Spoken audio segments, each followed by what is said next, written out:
Hello, reading friends, and welcome to a new story, The Three Little Guinea Pigs by Erica S. Perl. Rosie, Minty, and Pumpkin were three little guinea pigs. Actually, they weren't not so little. Happy birthday, my dears, said their mama. Now that you are big girls, it's time to make your way in the world. So the sisters set off. Excitedly, they popcorned down the road.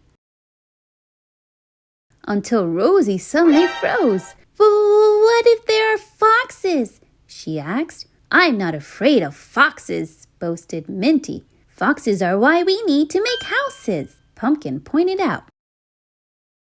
Look, hey, squealed Rosie. She started using it to construct a shelter. Ha, hey, Minty laughed. Too flimsy. She gathered other materials and got to work. Cardboard, huh? Pumpkin scratched her head. I have a different idea. Rosie and Minty giggled. Some of Pumpkin's ideas were different, all right. After a lot of weeking and wonking, the sisters admired their work. The Three Little Guinea Pigs. But just as the sun began to set, a visitor approached, and not just any visitor. A fox. The fox stuck out his snout and inhaled deeply.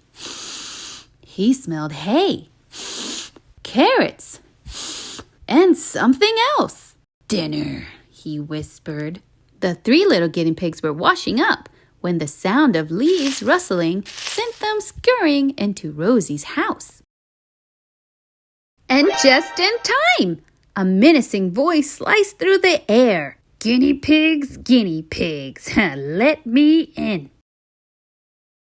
Rosie, Minty, and Pumpkin poked their whiskers out the window. When Rosie saw who was there, she trembled with fear. Minty puffed herself up extra big. Not by the hair of my chins, she said.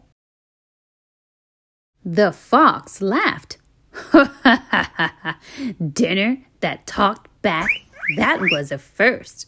Then I'll huff and I'll puff and I'll blow your house in, he threatened. That was all Rosie needed to hear. Follow me, she squealed to her sisters. The fox was too busy taking a deep breath to notice their escape. He huffed and he puffed and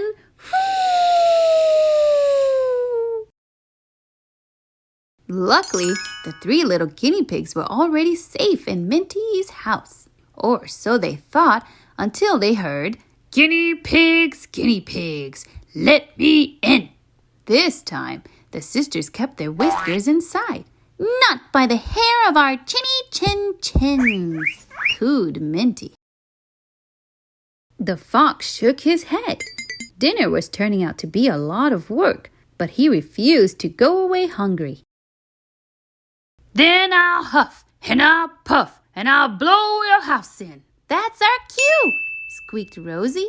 Once again, the fox was too busy to see them fleeing. He huffed and he puffed and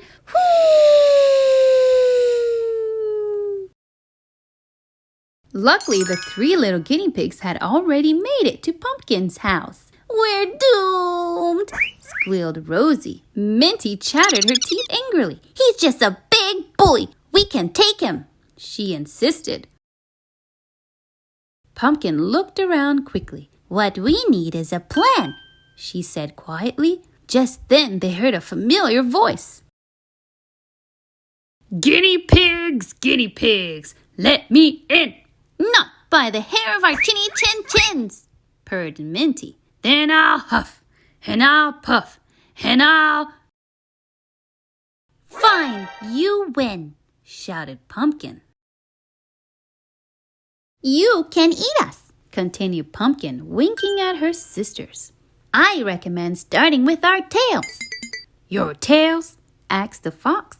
Yes, said Pumpkin. Our tails are the most delicious part. Now that's more like it, thought the fox, beginning to drool. When the fox saw the three little tails lined up, he opened wide. Pop, pop, pop! Oh, wow, no! Yelped the fox. He ran away. The sisters danced around, shaking their fluffy bottoms with pride. For you see, guinea pigs have no tails. 3 cheers for Pumpkin! Squeaked Rosie and Minty. She outfoxed the fox. The sisters worked together to renovate Pumpkin's house, making it big enough for all 3 of them. And the fox never bothered the 3 little guinea pigs again. The 3 brave and resourceful guinea pigs.